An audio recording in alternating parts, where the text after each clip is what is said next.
오늘 우리에게 주시는 하나님의 말씀은 마태복음 6장 33절에서 34절 말씀입니다. 신약 성경 마태복음 6장 33절에서 34절 말씀입니다.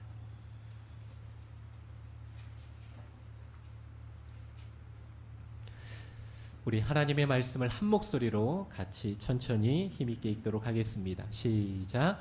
그런즉 너희는 먼저 그의 나라와 그의 의를 구하라.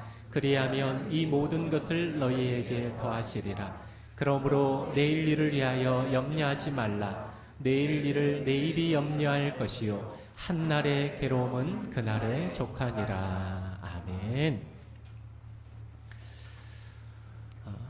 여러분 프로야구를 좋아하십니까? 네.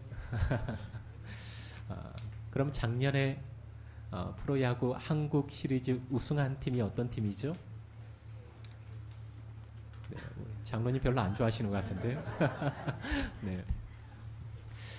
작년 2018년 한국 시리즈 우승한 팀이 SK 와이번스라고 하는 팀입니다. 8년 만에 우승을 차지하게 되었지요. 그리고 이 우승의 뒤에는 트레이 힐만이라는 감독이 있었습니다. 이름에서 알 수 있듯이 힐만 감독은 외국인 감독이죠. 그는 2016년 10월에 SK 와이번스 감독으로 취임을 하게 됩니다. 부임한 이후 2년 만에 한국 시리즈를 재패하게 되었습니다. 그가 오면서 팀 체질을 완전히 개선하게 됐고 팀이 하나로 응집력 있게 뭉침으로 2018년 우승을 하게 되었습니다. 외국인 감독 첫 한국 시리즈 우승이라는 명예를 안게 된 것이죠. 이렇게 승승장구하던 힐만 감독은 한국 시리즈 우승을 끝으로 감독 자리를 내려놓게 됩니다. 그리고 자신의 고국인 미국으로 돌아가게 되죠. 힐만 감독은 자신이 SK를 떠나는 배경에 대해서 아주 간단하게 소개를 했습니다. 가족 때문에 돌아간다. 사연은 이렇습니다. 힐만 감독의 어머니가 치매로 투병 중이었습니다. 연세가 있으셨기에 그 아내를 간호했던 아버지가 더 이상 체력이 딸려서 아내를 간병할 수 없는 상황이 된 것이죠. 그래서 자신이 돌아갈 수밖에 없다고 얘기를 했습니다. 그리스도인으로 알려진 힐만 감독은 한 인터뷰에서 자신의 우선순위를 이렇게 밝혔습니다. 나는 인생의 우선순위를 하나님, 가족, 직업 순으로 두고 중요한 결정을 내립니다. 내 인생의 내 삶의 우선순위 첫 번째는 하나님입니다. 그리고 두 번째는 가족입니다. 그리고 세 번째가 직업입니다. 국내 프로야구의 새 역사를 썼음에도 그는 화려한 감독 자리에 결코 연연하지 않았습니다. 미래가 보장되었지요. 그럼에도 불구하고 쉽게 감독 자리를 내려놓을 수 있었던 이유는 어렵지 않았습니다. 우선순위였습니다. 하나님, 가족, 직업이라는 분명한 우선순위가 있었기 때문에 감독직을 내려놓고 떠날 수 있었던 것입니다. 삶에 있어 우선순위의 중요성을 우리에게 말해주고 있죠. 삶이 복잡해지고 힘들어지는 이유 중에 하나는 바로 우선순위의 문제일 것입니다. 여러분, 아이가 태어날 때 어머니의 뱃속에 10개월을 있다가 아이가 태어날 때 순서가 뒤바뀌면은 산모와 아이가 위험해지죠. 아이가 태어날 때는 다리가 먼저 나오는 것이 아니라 머리가 먼저 나와야 됩니다. 오늘날 이 시대를 보십시오. 얼마나 끔찍한 일들이 많이 일어납니까? 서로가 서로를 미워하고 원망하고 심지어 사람을 죽이기까지 하는 이 끔찍한 일들이 일어나는 이유가 무엇입니까? 단순합니다. 우선순위가 잘못되었기 때문입니다. 사람보다 돈이 우선시 되어지는 이 시대 속에 사람이 사람을 끔찍하게 죽이는 이런 안타까운 현상이 일어난다라는 것이죠. 그런 의미에서 성경은 우리에게 끊임없이 우선순위를 말씀하고 있습니다. 이게 영적인 원리입니다. 여러분, 예수님께서 공생애를 시작하시기 전 40일 동안 금식하셨습니다. 마태복음 4장에 보면 40일 동안 줄여 있는 예수님에게 마귀가 찾아와서 예수님을 유혹하는 장면, 시험하는 장면이 기록되어 있습니다. 우리가 너무나도 잘 알고 있는 말씀이죠. 40일 동안 줄여 있는 예수님에게 마귀가 찾아와서 가장 먼저 던졌던 유혹의 메시지가 무엇이었습니까? 이 돌들로 떡덩이가 되게 하라. 이 돌들로 떡이 되게 하라. 이 메시지는 우리에게 중요한 메시지를 주고 있습니다. 이 돌들로 떡덩이가 되게 하라. 무슨 얘기입니까? 하나님의 나라도 좋지만 먼저 너의 줄인 배를 먼저 채우라는 것입니다. 40일 동안 줄여서 배고프지 않느냐? 하나님의 역사를 이루어 나가는 것도 중요하지만 먼저 너의 줄인 배를 채우라는 메시지가 이 돌들로 떡덩이가 되게 하라는 겁니다. 오늘날 우리를 유혹하는 모습도 이와 다르지 않습니다. 기억하십시오. 하나님의 일을 하지 말라라는 것이 아닙니다. 사단은 우리에게 봉사하지 말라라고 얘기하지 않습니다. 그런데 먼저 너 자신을 보라는 겁니다. 먼저 너의 가정을 보라는 것입니다. 먼저 너의 사업을 보라는 겁니다. 너의 갈증부터, 가정의 문제부터, 사업의 안정부터 해결하고 하나님의 일을 하라는 겁니다. 맞는 말처럼 들립니다. 성경을 덮어놓으면 말이죠. 그런데 성경을 펴는 순간 이 말은 틀린 말입니다. 아니, 더 정확하게 얘기하자면 순서가 틀렸다라는 겁니다. 성경은 끊임없이 우리에게 순서를 잘 기억하라고 말씀합니다. 모세가 죽고 요단강을 사이에 두고 여리고성을 앞에 두었던 이스라엘 백성, 그 중심에는 여호수아가 있었습니다. 두려웠습니다.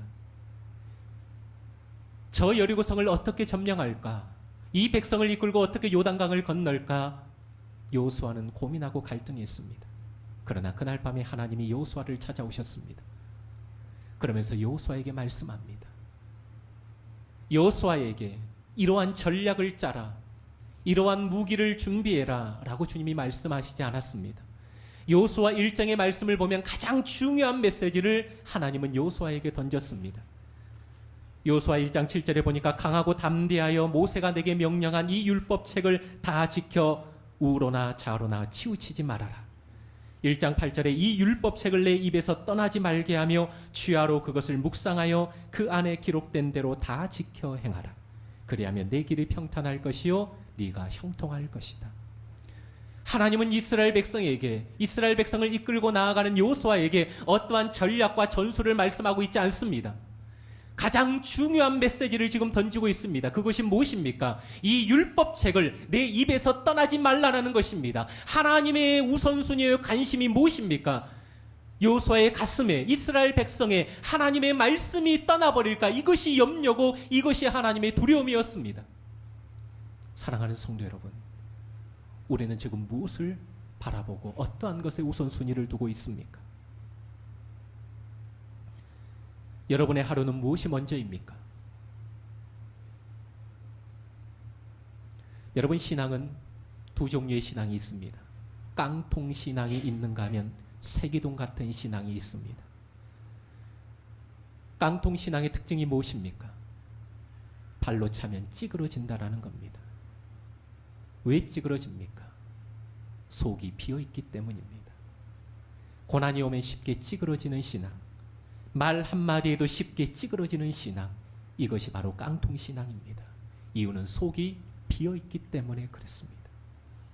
반면 세기둥 같은 신앙이 있습니다. 속이 꽉 차 있습니다. 강한 쇳덩이로 차 있습니다. 그래서 발로 찬 사람이 더 아픕니다. 무슨 말을 들어도 뭐 어때 하면서 담대해집니다. 당당함에 흔들리지 않습니다. 가득 찬 인생은 넉넉히 이기게 되어 있습니다. 초대교회 최초의 순교자 스테반이 바로 이런 사람이었습니다. 성경은 그를 충만이라고 하는 단어로 그를 소개하고 있습니다. 충만이란 가득 차 있는 상태이죠. 가득 차 있으니 돌로 자신을 칠 때, 그럼에도 불구하고 하늘을 향하여서 하나님, 저들의 죄를 저들에게 돌리지 마옵소서. 하나님 내 영혼을 받으시옵소서. 돌에 맞아 죽는 그 순간에도 평안한 모습으로 저들을 축복할 수 있었습니다. 사랑하는 성도 여러분, 우리의 신앙을, 우리의 가슴을 먼저 하나님의 말씀과 기도로 채우고 하루를 시작하는 저와 여러분들이 되시기를 주님의 이름으로 축복합니다. 한 주간 이런 얘기를 많이 들었습니다. 교회는 집하고 가까워야 한다는 사람들이 있습니다. 틀린 말은 아닙니다. 그러나 이 말을 곰곰이 생각해 보았습니다. 집하고 가까워야 자주 가서 기도하고 봉사하고 돌볼 수 있다라는 것입니다. 틀린 얘기가 아니지요. 그런데 교회를 선택할 때 집하고 가까운 교회여야 한다는 것이 우선순위가 되어서는 안 됩니다. 교회는 집하고 가까운 교회를 선택하는 것이 먼저가 아니라 좋은 교회를 선택하는 것이 먼저임을 믿으시기 바랍니다. 서울대학교가 멀다고 학교를 안 간다거나 옮기겠다고 하는 사람은 없을 것입니다. 곰곰이 생각해 보면 가까운 교회 좋을 수 있지만 또 한편으로는 좋지 않을 수도 있어요. 가까운 것이 교회의 선택의 우선이 아니라 좋은 교회가 여러분 선택의 우선이 되시기를 주님의 이름으로 축복합니다. 그렇다면 어떤 교회를 좋은 교회라고 말할 수 있을까? 높은 뜻 숭의교회를 섬기시고 은퇴하신 김동호 목사님이 좋은 교회를 정하는 몇 가지 원리를 말한 적이 있습니다. 그 중에서 몇 가지를 말하자면 여러분 기억하시기 바랍니다. 좋은 교회의 첫 번째 조건, 예배가 살아있는 교회를 찾으라. 예배에 은혜가 있어야 된다는 겁니다. 두 번째, 정직한 부담을 요구하는 교회를 찾으라. 현대인들은 부담감을 가지고 신앙생활을 하는 것을 싫어한다는 것이죠. 그런데 단언컨대 부담 없이 다닐 수 있는 교회는 절대 좋은 교회가 아니다라는 겁니다. 이 두 번째 메시지에서 저는 큰 찔림이 있었습니다. 우리 성도님들에게 제가 많은 부담을 주지 않는 목사이지 않습니까? 다음 주부터는 부담을 좀 드리도록 하겠습니다. 세 번째, 다음 세대에 관심을 가지고 투자하는 교회를 찾으라. 자녀의 교육은 뒤로하고 자동차를 사고 집을 늘리고 골프를 치러 다니는데 많은 관심을 가지는 가정을 우리는 정상적인 가정이라고 말할 수 없을 것입니다. 자녀의 앞날을 위해서, 교육을 위해서 그걸 내버려 두고 좋은 집을 구입하고 좋은 차를 사고 골프 치고 유행을 즐긴다면 그건 정상적인 가정이라고 얘기할 수 없는 것처럼 교회가 다음 세대를 세우는데, 키우는데 관심을 갖지 않는다면 결코 좋은 교회라고 할 수 없다라고 얘기합니다. 네 번째, 성도의 교제가 아름다우며 화평한 교회를 찾으라. 성도의 교제가 아름답고 교회가 화평한 교회, 이것이 좋은 교회다. 그리고 마지막 다섯 번째, 선교와 구제에 대한 열정과 비전이 있는 교회를 찾아라. 선교와 전도와 구제에 열정이 있는 교회가 좋은 교회다. 동의하십니까? 목사인 제가 꿈이 있는 교회를 바라봤을 때 아직 우리 꿈이 있는 교회는 많이 부족한 교회입니다. 그럼에도 한 주간 하나님께서 제 마음에 계속 두셨던 것이 하나 있었습니다. 바로 다섯 번째입니다. 선교와 전도, 구제에 열정 있는 교회를 찾아라. 그러면서 새벽에 기도하는데 제 마음속에 우리가 기도하고 섬기고 있는 교회, 자유로운 교회가 계속 생각이 났습니다. 언젠가 여러분들에게 말씀드렸던 것처럼 지금 자유로운 교회는 한참 리모델링을 하고 있는 시간입니다. 외국인 노동자 5, 60명과 함께 예배를 드리고 있는데 한 달에 들어오는 헌금이 얼마 정도일 것 같습니까?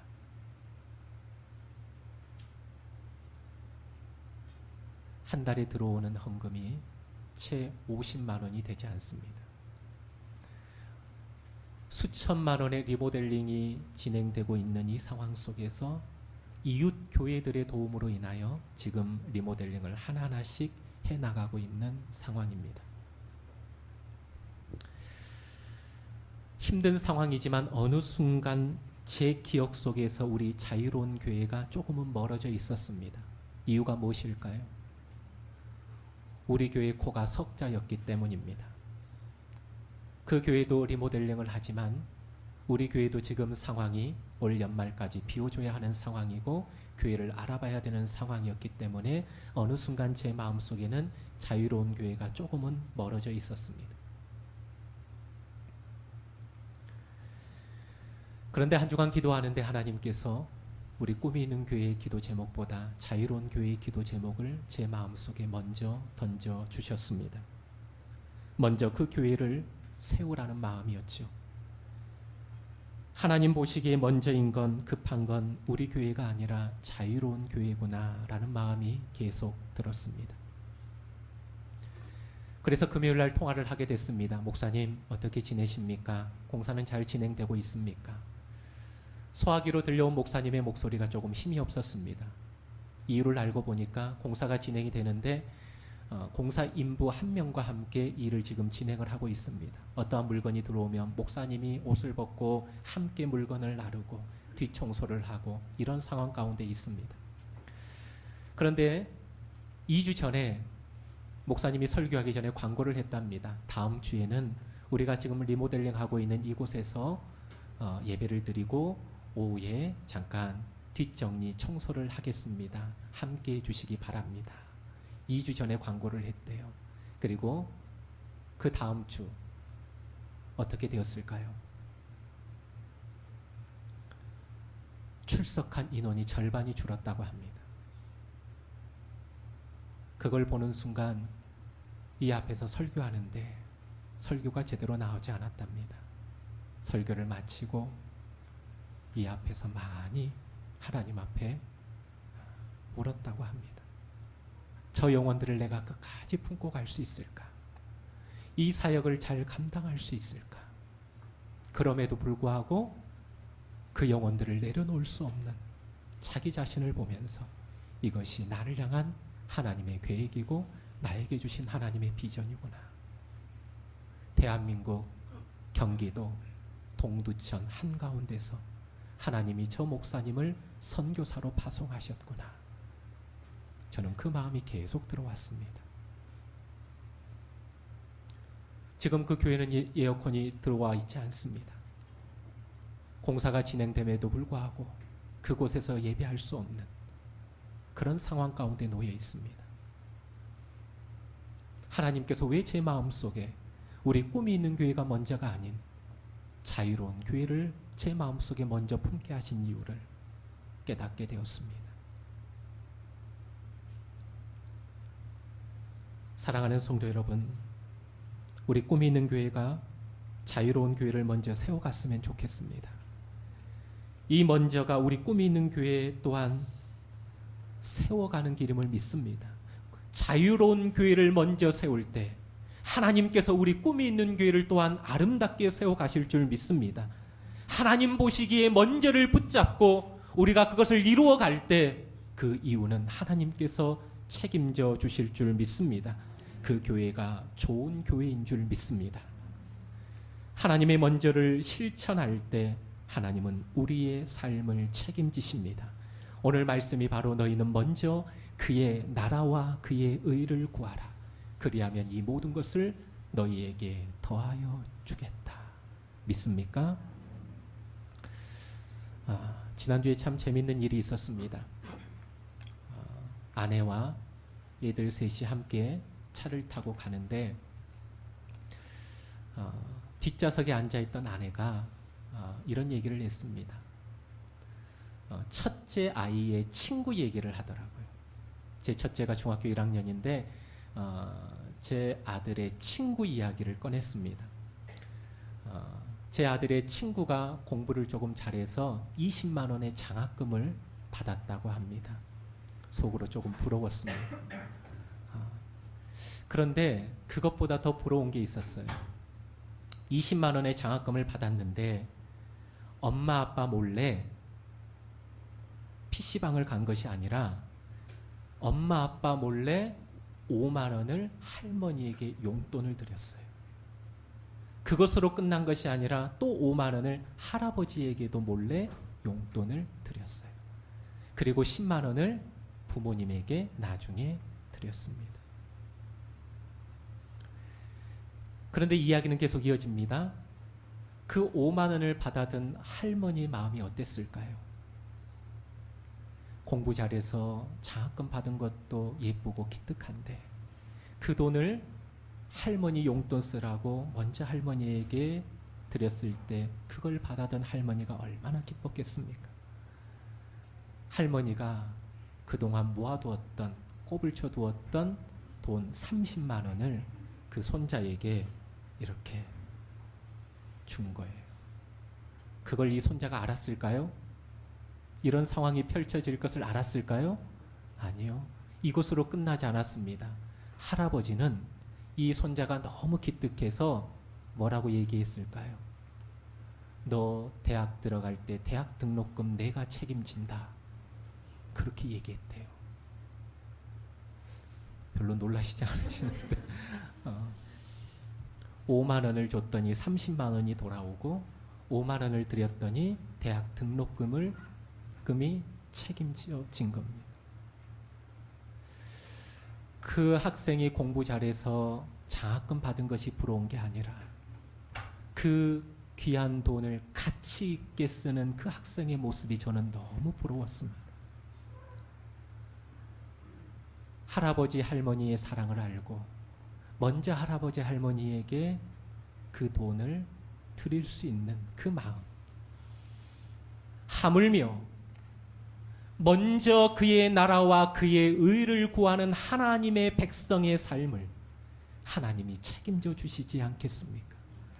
이 땅에 하나님의 나라가 이루어지기를 원합니다. 하나님의 통치가 이 땅에 이루어지기를 간절히 원합니다. 예수 그리스도의 피 묻은 십자가의 의의를 수많은 사람, 세상의 모든 사람들이 알고 그 십자가의 사랑에 젖어 사는 그런 나라가 이 땅에 오기를 간절히 원합니다라고 하나님 나라를 부여잡고 그 나라가 이루어지기를 원하는, 그 나라를 꿈꾸며 살아가는 그 인생의 삶을 하나님이 책임져 주시지 않겠느냐라는 겁니다.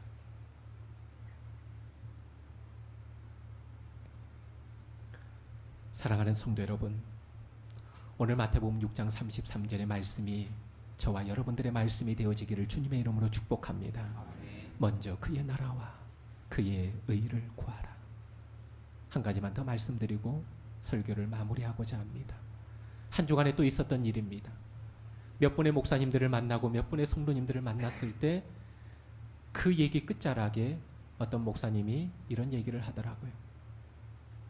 목사님 보면 개척이 참 쉬워 보입니다. 개척교회를 힘들지 않게 하는 것 같아요. 제 속도 모르고 하는 얘기죠. 개척교회가 쉽겠습니까? 속에서는 한번 해보십시오. 그 말이 여기까지 올라오다가 하지를 않았는데 개척교회가 어디 쉽겠습니까? 때로 알지 못하는 눈물을 삼켜야 될 때가 있고 고통스러운 밤을 지새야 할 때도 있습니다. 그런데 한편으로 지금 상황을 보면 어느 정도 또 맞는 얘기인 것 같기도 합니다. 하나님의 은혜지요. 꿈이 있는 교회가 이렇게 세워진 게 하나님의 은혜인 것을 믿으시기 바랍니다. 그런데 하나님의 은혜를 고백하면서 이 새벽에 무릎을 꿇고 기도할 때 제 마음속에 잊혀지지 않는 하나의 그림이 있습니다. 이 그림을 자꾸 하나님께서 생각나게 하십니다. 그 그림은 바로 제가 고등학교 때 있었던 일입니다. 학교를 다니지 못했을 때, 교회로 출근을 했을 때의 일입니다. 제 첫 모교회도 상가에서 시작했습니다. 그리고 시간이 지나서 하나님께서 땅을 주셔서 마을에서 한 300m 산 중턱으로 올라가는 그곳에 땅을 매입을 해서 그곳에 성전을 지을 때가 바로 제 고등학교 1학년 때였습니다. 학교를 다니지 못해서 교회로 출근했을 때, 성전을 짓는다고 목사님이 선포를 했을 때 저는 너무나도 기뻤습니다. 차가 올라가지 못할 정도로 비탈진 좁은 길 200m 밑에서 어린 나이 고등학교 1학년 때 철근을 들고 날랐던 기억이 있습니다. 그 고등학교 1학년 때 시멘트와 모래를 물로 범벅 섞으면서 그렇게 뭐죠 이게? 공구리를 친다라고 합니까? 비볐던 기억이 있습니다. 그리고 잘 비벼진 그 시멘트를 등짐에 메고 2층을 오르락 내리락 했던 기억이 있습니다. 어떨 때는 밭에 수많은 대나무와 가시 덤불이 있을 때 목사님이 제 손에 낫 하나 쥐어줬을 때 그 낫 하나 들고 대나무를 베고 가시에 찔리면서 일했던 추억들이 있었습니다. 저는 기뻤습니다. 제가 이렇게 했다라는 것을 여러분들에게 자랑하는 것이 아닙니다. 여러분 잘 기억하십시오. 저는 기뻤습니다. 뭐가 기뻤을까요? 예수 그리스도를 만난 그 구원의 감격이 기뻤습니다. 내 인생 가운데 하나님의 나라가 이루어짐이 감사했습니다. 하나님이 나를 만나주지 않았다면 내 인생 내 계획대로 육군사관학교 가고 나중에 더 잘 되어서 어깨에 별 하나 다는 것이 내 인생의 꿈이었지만 그 꿈이 꺾였지만 내 인생 가운데 하나님이 찾아오셔서 내 삶에 하나님의 나라가 이루어지는 게 너무나도 감사했습니다. 하나님의 의가 무엇입니까? 오직 피 묻은 예수 그리스도의 십자가로 말미암아 내 인생이 구원받았다라고 하는 이 하나님의 의가 내 삶에 이루어진 것이 너무나도 감사해서 낫 하나 들고 대나무 밭을 헤집으면서 가시에 찔리면서 일했던 것이 그래도 감사했습니다. 하나님의 나라, 하나님의 의, 그것이 내 인생의 어린 나이에 먼저였습니다. 그래서 성전을 지어가는 것이 나에게는 힘들지 않았습니다. 기도탑을 세워가는 것도 어렵지 않았습니다. 비를 맞으면서 늦은 시간까지 시멘트를 비볐던 것도 외롭지 않았습니다. 개척교회를 시작하는 것이 하나님의 은혜였지만 항상 제 마음속에 그려진 또 하나의 그림이 바로 그것이었습니다. 여러분들에게 무엇을 얘기하고 싶은 것인지. 그 25년 전에 하나님의 나라와 하나님의 의를 위해서 등짐을 지고 수고했던 그 수고의 땀과 눈물과 노력, 그것이 25년 전에 뿌려졌기에 오늘 꿈이 있는 교회가 하나님의 은혜 가운데 많은 사람들이 봤을 때는 목사님 개척교회 쉽게 하는 것 같아요, 그렇게 얘기하지만 저는 여러분들에게 말씀드리고 싶습니다. 하나님이 25년 전 그것 하나 하나님께서 기뻐 받으시고 지금 꿈이 있는 교회를 이렇게 아름답게 세워가고 있지는 않는지 조심스럽게 여러분들에게 말씀을 드리겠습니다. 먼저 그의 나라와 그의 의를 구하며 나아갈 때 여러분의 삶을 하나님께서 복주시고 여러분들의 인생을 책임져 주실 줄 믿습니다. 우리 꿈이 있는 교회가 먼저 이 하나님의 나라와 의를 추구하며 나아가는 행복한 교회, 아름다운 교회, 세상 사람들이 보기에 좋은 교회가 되기를 주님의 이름으로 축복합니다. 우리 함께 찬양하면서 기도하도록 하겠습니다. 먼저 그의 나라와 그의 의를 구하라. 그리하면 이 모든 것을 너희에게 더하여 주시리라.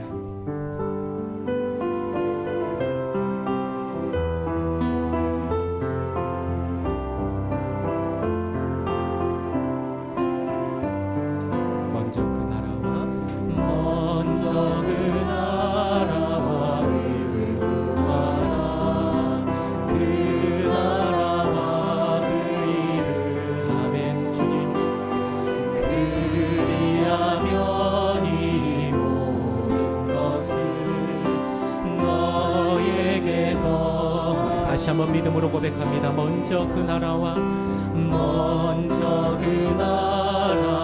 의를 구하라. 그 나라와 의를 주님 그리하면 이 모든 것을 너희에게 더하시리.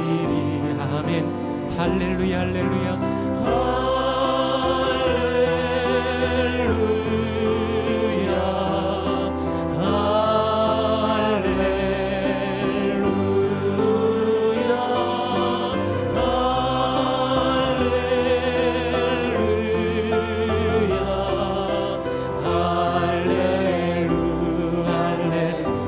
떡으로만 살 것 아니요 사람이 떡으로만 살 것 아니요 하나님 말씀으로 아멘. 그리하면 이 모든 것을 그리하면 이 모든 것을 너희에게 더하시니 아멘. 할렐루야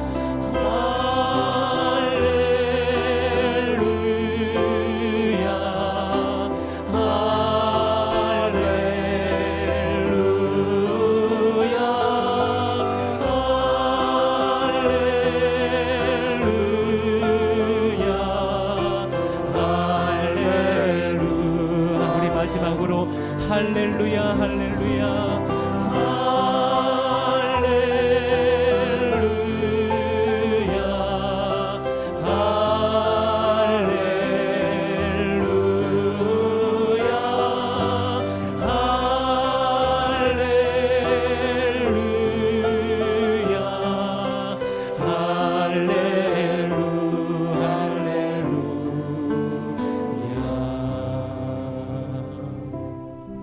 결단의 기도를 드리겠습니다. 여러분 오늘 설교 제목을 기억하십시오. 순서가 바뀌면 인생도 바뀝니다. 이게 정말로 중요합니다. 순서가 바뀌면 삶이 바뀌게 되어 있어요. 그걸 알았기 때문에 사탄 마귀가 예수님을 유혹하러 왔을 때 이 돌들로 떡덩이가 되게 해라. 먼저 너의 줄인 배를 채우라는 겁니다. 다 좋다라는 거예요. 다 좋다. 그러나 먼저 너의 줄인 배를 채우고 하라는 거예요. 우리의 인생에도 이런 유혹이 찾아올 때가 있습니다. 하나님 일 하겠습니다. 헌신하겠습니다. 봉사하겠습니다. 그런데 내 삶 아시지 않습니까? 내 자식들 알지 않습니까? 내 가정 알지 않습니까? 이게 어느 정도 해결되면 제가 이렇게 할게요. 틀린 것 같지 않지만 성경을 펴서 보면 틀린 거지요. 순서가 틀렸다라는 겁니다. 하나님, 먼저 하나님의 나라를, 먼저 하나님의 의를 구하겠습니다. 하나님, 이 땅 가운데, 우리 가정 가운데, 우리 교회 가운데 하나님이 다스리시는 통치하심이 임하기를 원합니다. 예수 그리스도의 십자가 피로 내가 구원받은 것처럼 다른 이로서는 구원을 얻을 수 없는데 오직 예수 그리스도의 피로 말미암아 구원받을 수 있는 이게 하나님의 의인데, 이 하나님의 의를 세상 가운데 전하고 이루어 가기를 원합니다. 먼저 그의 나라와 그의 의를 구하며 나아갈 때 하나님께서 내 인생 책임져 주실 줄 믿습니다. 내 가정 책임져 주실 줄 믿습니다. 내 자식들 책임져 주실 줄 믿습니다. 내 사업 책임져 주실 줄 믿습니다. 이 믿음을 잃지 않고 이 땅을 살아가게 하옵소서. 결단의 기도를 우리 침묵 가운데 한 1, 2분 정도 간절한 마음으로 이렇게 살게 해달라고 기도하며 나아가겠습니다. 기도하겠습니다. 아버지 하나님, 하나님 감사합니다. 하나님 감사합니다. 먼저 그의 나라와 그의 주시옵소서. 하나님 감사합니다. 하나님 감사합니다. 하나님 감사합니다.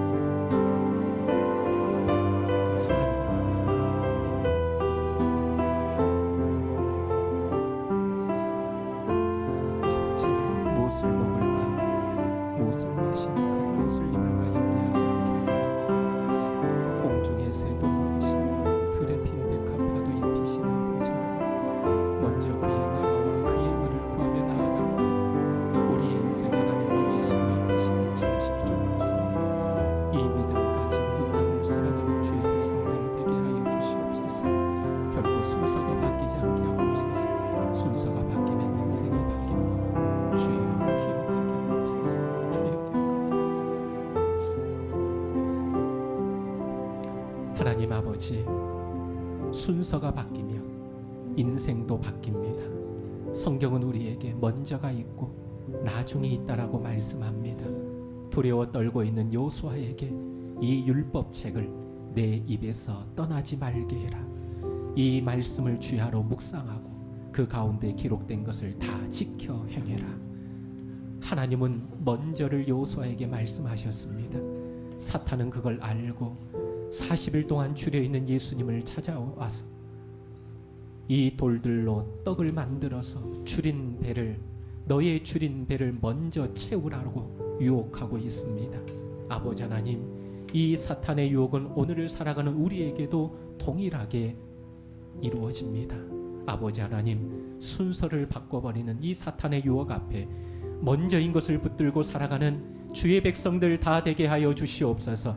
너희는 먼저 그의 나라와 그의 의를 구하라. 그리하면 이 모든 것을 너희에게 더하시리라. 먼저 붙드는 신앙이 되게 하여 주시옵소서.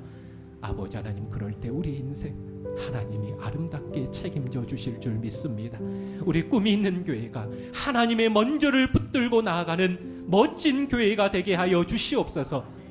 우리의 문제가 아닌 하나님이 먼저 관심을 갖고 있는 것에 우리의 온 마음을 쏟는 아름다운 교회 되게 하여 주시옵소서. 하나님, 자유로운 교회를 붙들어 주시옵소서. 이 대한민국 땅에 또 하나의 선교지입니다. 사랑하는 목사님, 강건케 하여 주시고 그의 마음속에 품고 있는 비전이 희미해지지 않게 하시고 그 영혼들을 끝까지 주의 사랑으로 품고 하나님의 말씀으로 양육해 갈 수 있도록 은혜를 더하여 주시옵소서. 우리 꿈이 있는 교회가 먼저 자유로운 교회를 세워가기를 원합니다. 그럴 때 하나님께서 우리 꿈이 있는 교회 또한 아름답게 하나님께서 세워가실 줄 믿습니다. 이 일에 함께 마음을 같이 하며 동참하는 우리 모두가 되게 하여 주시옵소서. 감사하며 예수님의 이름으로 기도하옵나이다. 아멘.